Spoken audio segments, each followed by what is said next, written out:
Merci beaucoup et merci à toute l'équipe. Merci pour le privilège que j'ai de partager avec vous. Je salue tous ceux qui me connaissent et ceux qui ne me connaissent pas.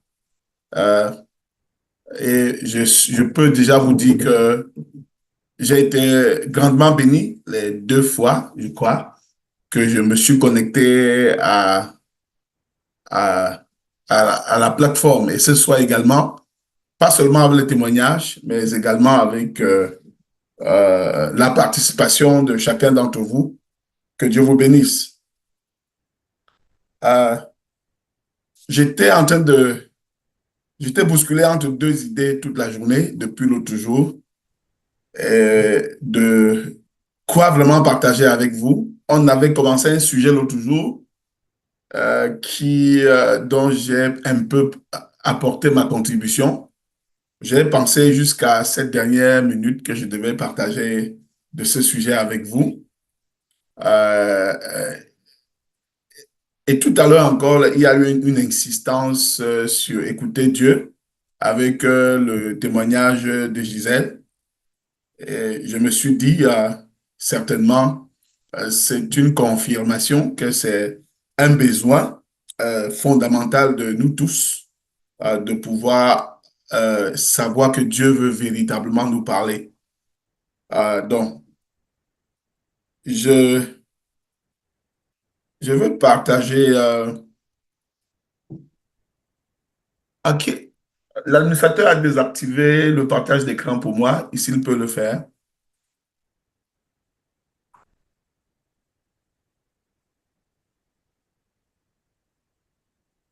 C'est fait, papa. OK. Voilà, bye.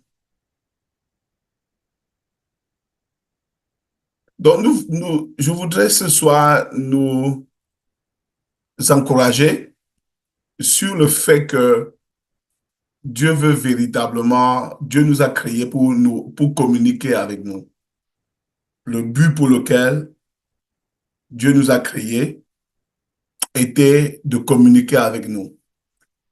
Si vous avez déjà lu Genèse, vous aurez lu Genèse chapitre 1, verset 28 ou 26 à 28, où Dieu dit, faisons l'homme à notre image, à notre ressemblance.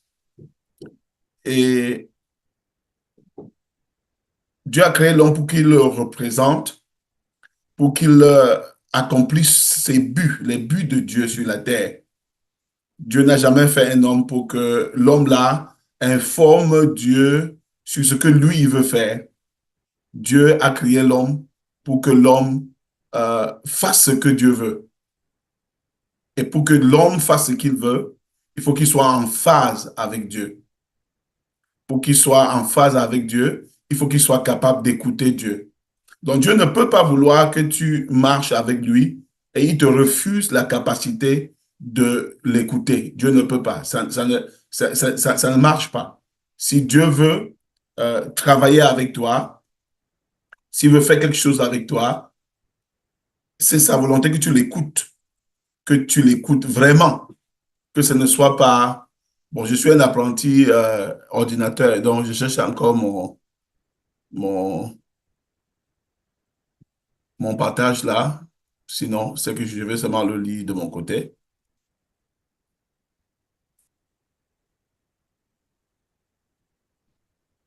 Donc, nous avons été créés pour une amitié avec Dieu. Je ne sais pas qui a un ami parmi nous et un vrai ami.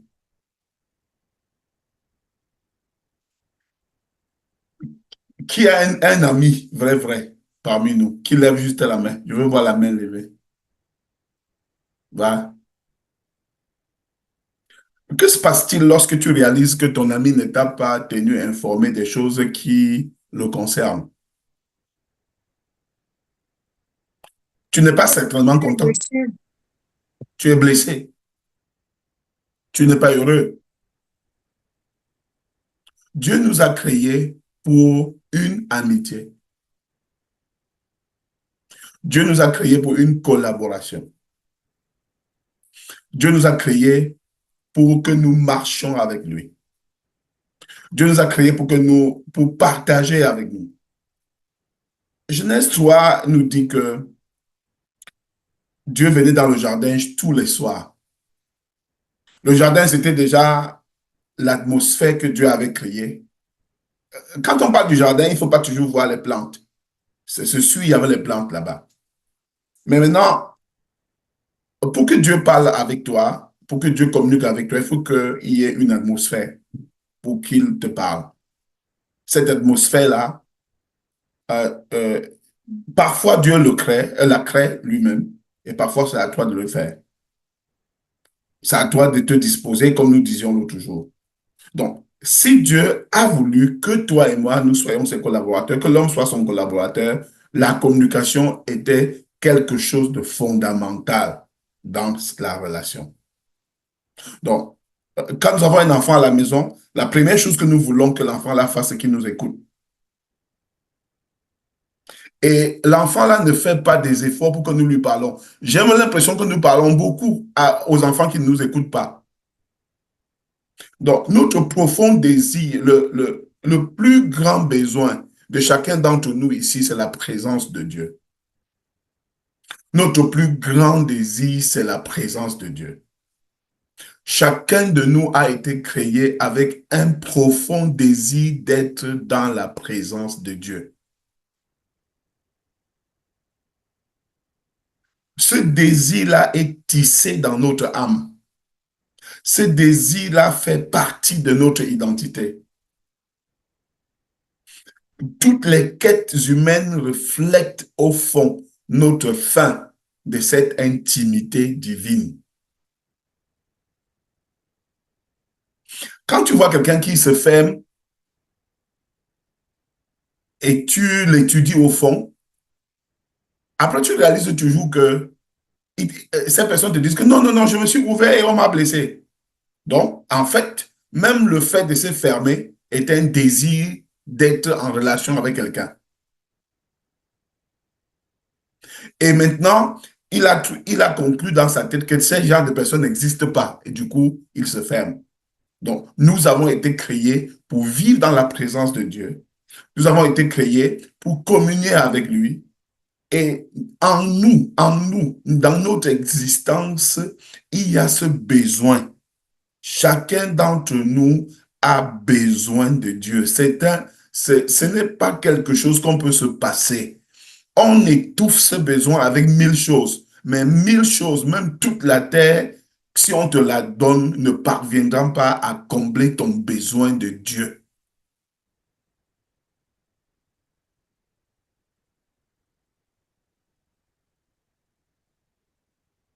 Et malheureusement, nous vivons à la merci de nos idées. N'oubliez pas ce que je viens de dire là. We live at the mercy of our ideas. Nous vivons à la merci de nos idées. Nos idées façonnent nos vies. Surtout notre idée sur Dieu, l'image que nous nous donnons de Dieu. Donc, avoir donc une bonne intention, désirer écouter Dieu, entendre Dieu ne suffit pas. Parce que des fausses idées peuvent mener à une fausse vie. Une fausse idée sur toi-même te conduit à une fausse vie. Une fausse idée sur ton prochain te conduit à une fausse vie. Une fausse idée sur Dieu te conduit à une vie fausse. Ceux qui se trompent donc sur Dieu risquent de ne jamais expérimenter sa présence dans leur choix quotidien. Quand tu t'es trompé sur Dieu, quand tu as une image que Dieu n'a pas, quand on t'a vendu un Dieu qui n'existe pas, tu es déjà sûr que tu risques de ne pas connaître le bonheur que Dieu veut te donner. Donc, une vraie transformation, donc, commence par le renouvellement de notre intelligence. C'est pourquoi Romains chapitre 12, verset 2.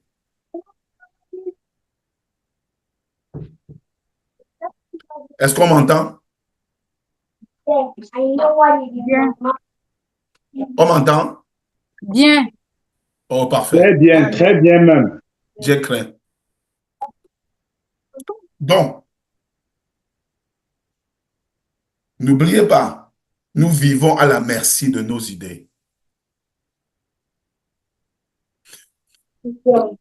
Reven-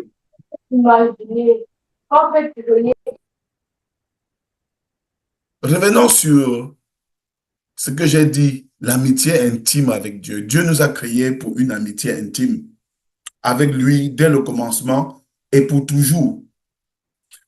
Cette amitié est même le cœur de la foi chrétienne, l'amitié avec Dieu. Dieu désire plus que notre obéissance, il veut notre compagnie. Il ne veut pas seulement que tu lui obéisses. Parce que ton obéissance peut être sporadique. Ça peut être de temps en temps. Ça peut être une fois par an. Non, Dieu veut ta compagnie. Permettez-moi d'exagérer. Vous me pardonnerez pour ça. C'est-à-dire que Dieu te, Dieu te préfère à côté de lui, têtu, que loin de lui. C'est juste une façon de te faire comprendre qu'il désire ta présence, ta compagnie, plus que seulement ton obéissance. L'amitié avec Dieu n'est pas réservée à quelques privilégiés. Elle est offerte à tous ceux qui croient. L'amitié avec Dieu n'est pas réservée à quelques privilégiés. Elle est offerte à tous ceux qui croient. Tout le monde. Alors, je vais vous donner quelques versets. Chacun va s'apprêter à lire. Euh, Quelqu'un va lire pour nous Exode 29, 43 à 46. Une autre personne lira Exode 33, 11. Et nous allons tous lire le Somme 23. Enfin, une autre personne va lire le Somme 23. Je vous laisse juste dire que nous connaissons le Somme 23. Quelqu'un d'autre va lire Jean 15, 14 à 15. Et Hébreux 13, 5 à 6. Qui commence? Papa, pardon, tu peux redire le premier, s'il te plaît? Exode 29, 43 à 46. Est-ce qu'on respecte l'ordre que tu as Bon, donné pour l'ordre qui est non, en dehors? non, Ok, je vais commencer par le Somme 23. oui, Je lis dans la version 8 secondes. ok, L'Éternel est mon berger, je ne manquerai de rien. Il me fait reposer dans de verts pâturages. Il me dirige près des eaux paisibles. Il restaure mon âme. Il me conduit dans les sentiers de la justice à cause de son nom. Quand je marche dans la vallée de l'ombre de la mort, je ne crains aucun mal car tu es avec moi. Ta houlette et ton bâton me rassurent. Tu dresses devant moi une table en face de mes adversaires. Tu oindules ma tête et ma coupe déborde. Oui, le bonheur et la grâce m'accompagneront tous les jours de ma vie et j'habiterai dans la maison de l'Éternel jusqu'à la fin de mes jours. Parole de parfait. Merci beaucoup. Je vais lire Exode 33, verset 11. Oui, L'Éternel parlait avec Moïse face à face, comme un homme parle à son ami. Puis oui, Moïse retournait au camp, mais son jeune serviteur, Josué, fils de Nun, ne sortait pas du milieu de la tente. Amen. oui. Ex- euh, Jean 15, versets 14 à 15. Il dit, je lis en anglais. You are down one's life for one's friends. Ah non, désolé. You are my friend if you do what I command. Est-ce Yeah, que yeah. je Jean 15, 14 à 15. Did you read the two verses? Non, ok. Le 15 dit, I no longer call you servants because a servant does not know his master's business. Instead, I have called you friends, for everything that I learned from my father, I have made known to you. Yeah, good. Thank you. Et Exode 29 va nous dire 43 à 46. C'est là que je rencontrerai les Israélites et ma gloire rendra ce lieu saint. Je consacrerai la tente de la rencontre et l'autel. Je consacrerai aussi Aaron et ses fils pour qu'ils soient mes prêtres. J'habiterai au milieu des Israélites et je serai leur Dieu. Et ils sauront que c'est moi, l'Éternel, leur Dieu, qui les a fait sortir d'Égypte pour habiter au milieu d'eux. Oui, je suis l'Éternel, leur Dieu. Voilà. Bon, maintenant, je peux appeler tous ces versets que j'ai donnés là un fondement biblique pour cette amitié-là avec Dieu. Parce que dans Exode 29, 43 à 46, Dieu veut habiter parmi son peuple. Et Dieu n'a jamais, Dieu veut habiter, habiter. C'est-à-dire que le désir de Dieu, c'est d'habiter chez toi. Ce n'est pas de te rendre visite. Et si Dieu veut habiter chez toi, c'est parce que lui, il veut marcher avec toi. Le Dieu qui vit loin de nous est un Dieu que nous avons inventé. Ce n'est pas le Dieu qui nous a créés.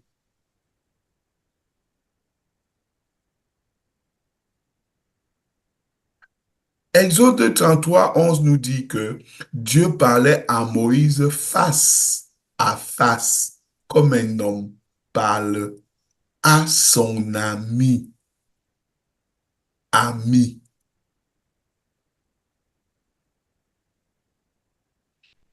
Et le Psaume 23 nous révèle un Dieu qui est le berger. Le berger. Il n'y a pas, nous ne sommes pas au village, et peut-être vous n'y avez pas grandi, mais on peut facilement remplacer le berger par une maman qui allait.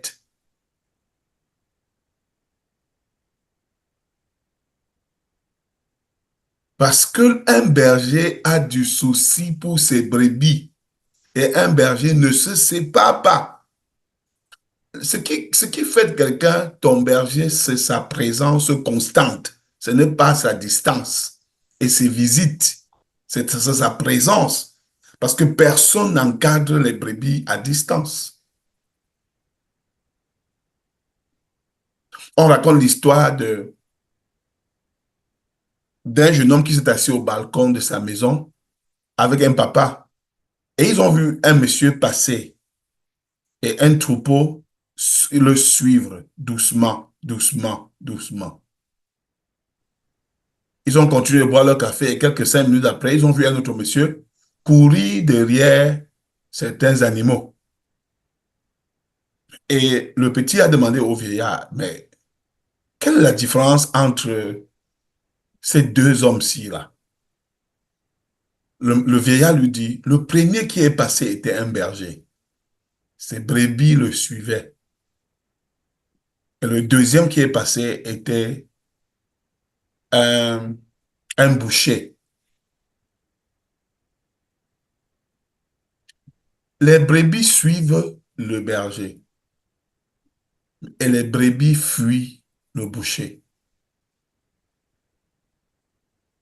La présence de Dieu dans nos vies, c'est un désir de Dieu. Regarde, il ne faut pas que quelqu'un te trompe que c'est parce que tu as jeûné beaucoup que Dieu est venu. Non, quand tu jeûnes, c'est pour préparer l'espace, pour accepter Dieu que tu rejettes depuis. Le jeûne là, ce n'est pas une corruption que tu donnes à Dieu. C'est juste l'espace que tu crées pour que Dieu vienne. Parce que Dieu là, il veut être là. Il faut que quelqu'un te trompe que c'est la prière qui fait que Dieu vienne. Non, la prière là, c'est le moyen que tu as pour créer l'espace pour que Dieu enfin. Je parlais à quelqu'un, je ne sais pas à qui je parlais l'autre jour, peut-être c'est toujours à vous, dans notre groupe, si l'autre jour, qui dit que la raison pour laquelle certains d'entre nous n'écoutent Dieu que la nuit, c'est parce qu'on n'a jamais le temps. Et le seul moment que Dieu trouve enfin pour te parler, c'est quand tu dors. Il dit qu'enfin, le gars, s'il dort, je peux profiter pour lui donner quelques deux rêves. Et ça devient pour toi la façon dont Dieu te parle. Non, ce n'est pas la façon dont Dieu veut te parler. C'est le seul moyen qu'il a enfin trouvé pour te parler. En fait, Dieu veut parler à son enfant quand nous sommes son enfant. Jean 15 nous dit que Jésus appelle ses disciples que ses amis. Il n'a pas dit que ses amis, ses amis, ses amis. Et il les appelle ses amis parce qu'il dit que il n'y a que tes amis pour connaître tout ce que tu penses.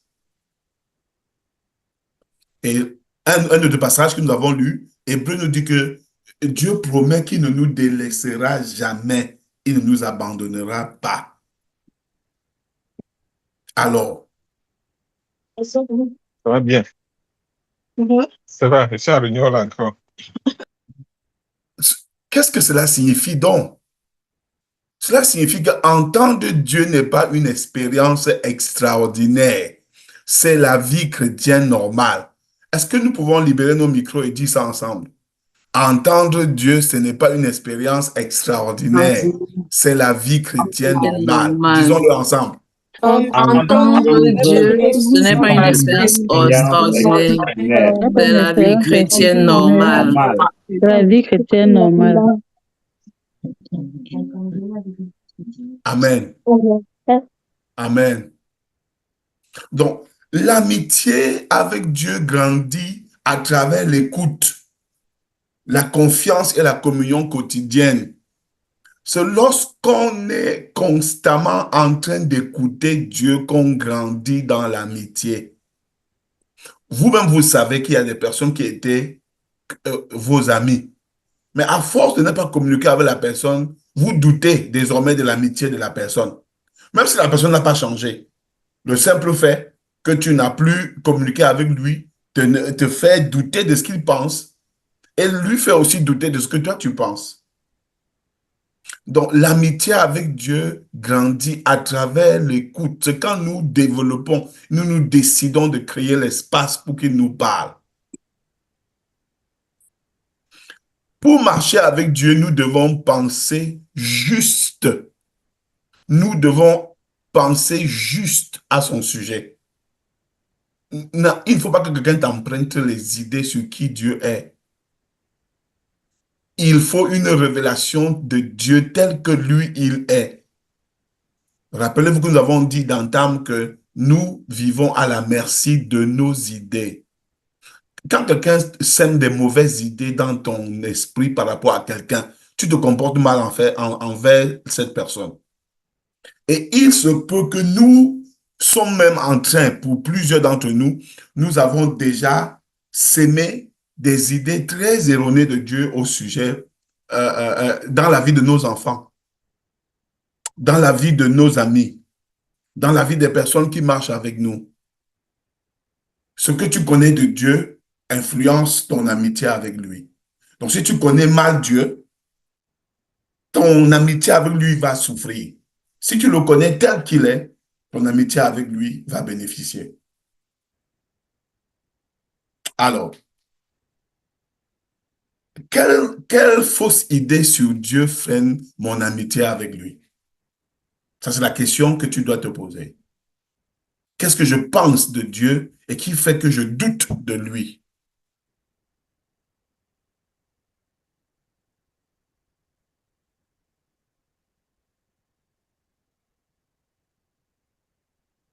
Quelles sont les fausses idées que nous connaissons, que les gens ont de Dieu et qui freinent leur amitié avec lui? Je peux poser cette question. Prenons 5 minutes pour voir, pour répondre à ces quelques questions. Sentez-vous libre.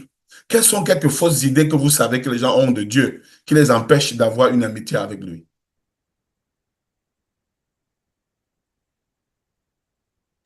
C'est un Dieu qui punit. C'est un Dieu qui punit. Merci, maman Cécile. Il est content avec moi quand j'agis bien. Il est content avec moi quand j'agis bien. Merci. Il est injuste. C'est un Dieu jaloux. C'est un Dieu jaloux. OK? Il est injuste avec ses décisions. Il est injuste dans ses décisions. Qui d'autre? Il ne répond pas à mes prières. Il ne répond pas à mes prières. Qui d'autre? Il répond seulement à certaines personnes. Il répond seulement à quelques personnes, à certaines personnes. Le favoritisme. Le favoritisme. Il utilise la souffrance pour m'enseigner. Il utilise la souffrance pour enseigner. Il a ses préférés. Il a ses préférés. Il est trop exigeant. Il est trop exigeant. Dieu est loin, il est au ciel. Dieu est loin, il est au ciel. Dieu Il exauce les autres, mais moi pas. Dieu exauce les autres, mais moi pas.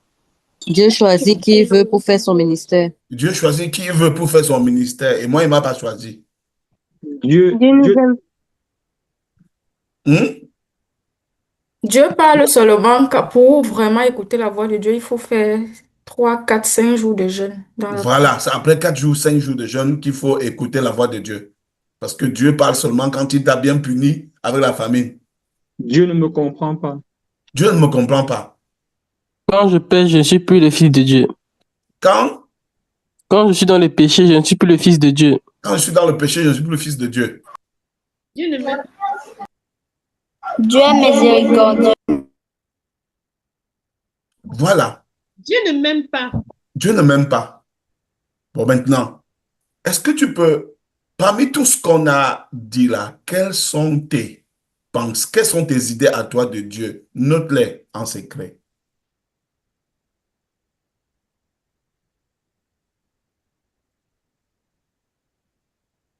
Tu as 1 minute pour les noter. Tu te reconnais dans quoi? Dans tout ce qu'on venait de dire là. Vous avez dit de très bonnes choses. Dieu me fait souffrir comme ça parce que il veut m'enseigner quelque chose. Ça, c'est une autre fausse idée. Pour que Dieu te bénisse, il faut que tu souffres d'abord. Ça, c'est une autre fausse idée.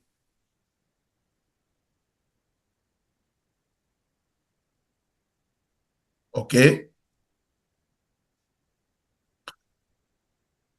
Deuxième question, comment peux-tu cultiver ton amitié avec Dieu cette semaine? Avec la petite chose qu'on vient de partager. Comment penses-tu que tu peux cultiver? C'est encore une contribution, hein? On a encore 2 minutes pour les questions, comme j'avais dit. Comment penses-tu que tu peux cultiver ton amitié avec Dieu cette semaine?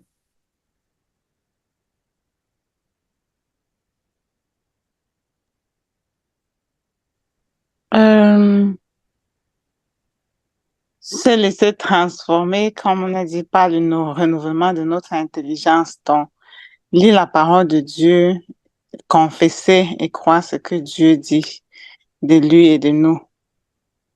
Se le répéter, peu importe, avoir une image de Dieu, essayer de rejeter ce que nous pensons de Dieu, mais juste s'approcher de la parole de Dieu, laisser son intelligence être transformée par cette parole, c'est-à-dire la lire, la croire, et puis, peu importe nos circonstances, croire à ce que Dieu dit, et puis ce que Dieu dit de lui et ce que Dieu dit de nous. OK. Cultiver une intimité profonde avec lui par la louange, l'adoration, la prière, la méditation. OK, donc j'aurais préféré que tu dises que je vais le louer. Je vais l'adorer. Je vais méditer sa part. Merci. Qui d'autre? Ça veut dire Moi. que je vais le louer aussi, mais je vais juste lui demander de révéler en fait ce qui est faux et de remplacer et de rester dans sa louer et rester dans sa prière. OK. Oui, moi, je dirais que je vais dire un peu ce que maman Gisèle a dit, mais en d'autres termes. Oui. Revenir sur les versets qu'on a donnés, Exode 29, Exode 33, Exode 23, et commencer à méditer sur ces versets pour remplacer la mauvaise idée que j'avais de Dieu. Exact. Merci. Un ancien, c'est un ancien. Qui d'autre? Papa Arsène, j'ai pas entendu ce que tu avais dit. Il va revenir sur les versets que nous avons donnés pour lire et découvrir comment Dieu se présente là-bas et remplacer les fausses idées qu'il a dans la tête par les idées que ces versets révèlent.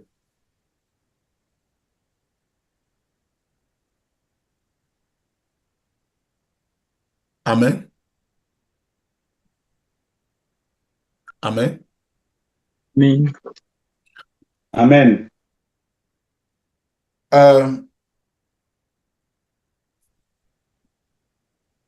Plusieurs parlent de la prière et plusieurs nous motivent à la prière. Et pour plusieurs, la prière est le moyen par lequel nous écoutons Dieu.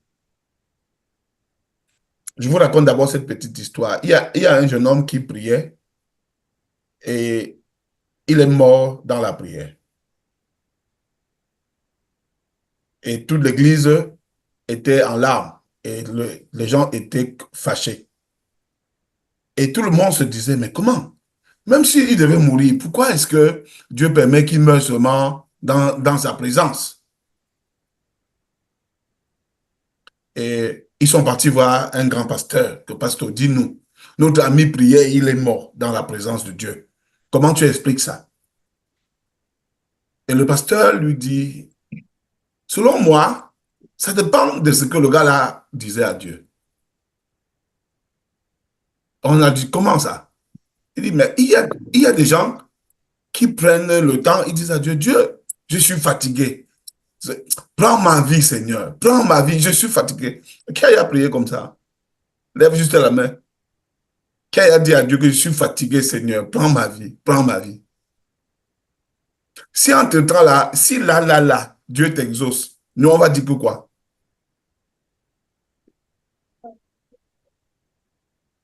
Que Dieu est méchant, non? Mais lui t'a exaucé. Tu as dit qu'il prenne ta vie. C'est toi qui as dit qu'il prenne ta vie. Donc, c'était pour dire que c'est quoi même la prière? La prière qui nous conduit à écouter Dieu, c'est quel genre de prière?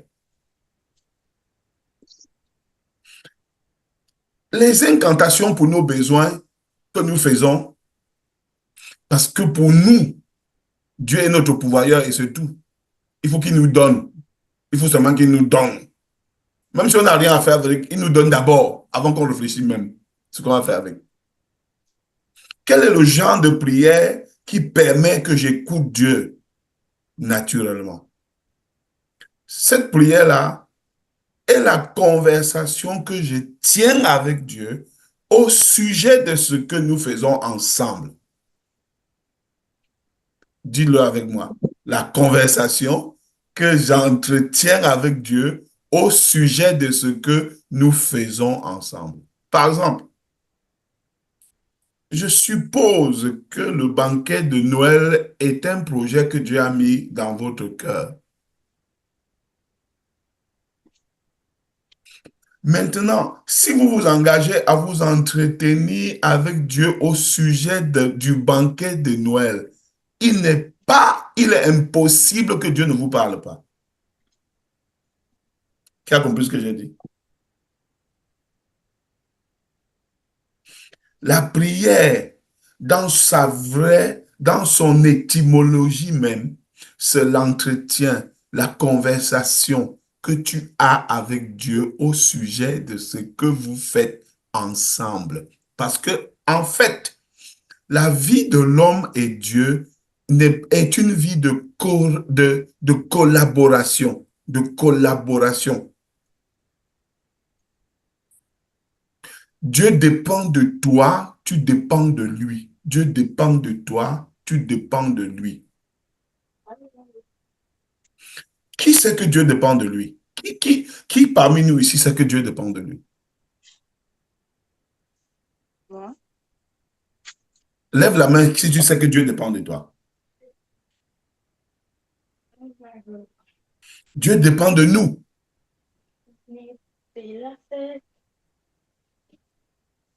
Et la prière, donc, c'est cet entretien, c'est l'entretien là. C'est la conversation que je dois tenir avec Dieu au sujet de ce que Dieu et moi nous faisons.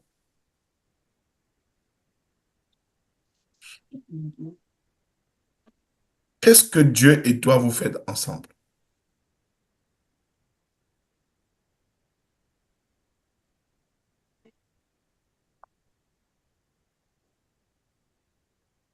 En dehors de tes projets, quels sont les projets de Dieu que tu connais? Faire des disciples.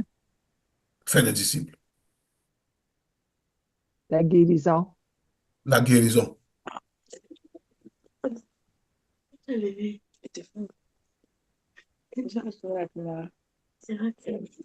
Regarde, si tu n'as aucun projet de Dieu, si tu n'es pas en train de faire quelque chose avec Dieu, permets-moi de te dire que tu es un escroc.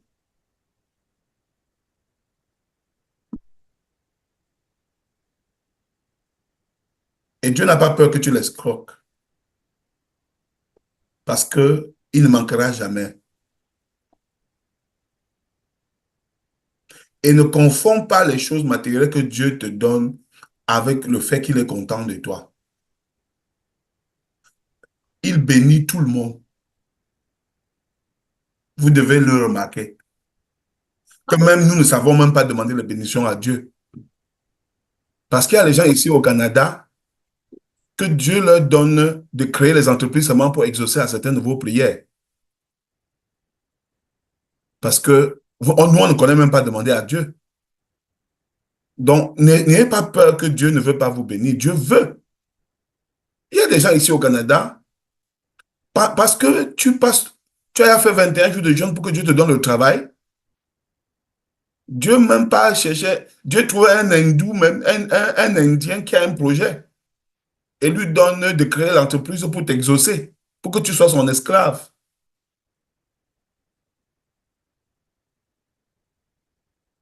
Donc Dieu n'a aucun problème à te bénir. Non, ne pense pas que le fait que Dieu te bénisse veut dire qu'il est content. C'est parce que c'est sa nature de bénir. C'est sa nature d'être bon, d'être généreux. Si Dieu n'est pas bon, il n'est plus lui-même. Tu ne rends pas Dieu bon, il est bon. Et il sera toujours bon. Même quand tu deviens mauvais, là, il sera toujours bon envers toi. C'est qui il est. Il ne jeûne pas pour être bon. Il est bon. Et parce qu'il est bon, il va te donner les bonnes choses. Mais ce n'est pas parce qu'il te donne les bonnes choses qu'il est en phase avec toi. Il est en phase avec toi quand tu entres dans son projet. Et c'est là où écouter Dieu pour toi devient naturel. C'est là où te conduire, te diriger devient naturel. C'est là où tu développes 1000 façons de l'entendre. Parce qu'il te parle à temps et à contre-temps, d'une façon et d'une autre. Il te parle par X, il te parle par Y, il te parle même par un livre. Tu es en train de te poser une question, il te donne un livre à lire. Tu es en train de discuter de quelque chose, il dit, mais quelqu'un devant toi qui te parle de ça. Il te répond comme si, parce que vous êtes dans quelque chose que vous faites ensemble. Le jour où tu vas entrer dans le projet qui est le cœur de Dieu, tu apprendras qu'on ne fait pas d'effort pour écouter Dieu. Dieu nous parle et il nous parle toujours. Amen. Donc, le jour où tu vas entrer dans le projet de Dieu, tu es entré dans la salle de classe dans laquelle Dieu va bavarder. Ce n'est pas une insulte quand je dis que Dieu bavarde. Dieu parle.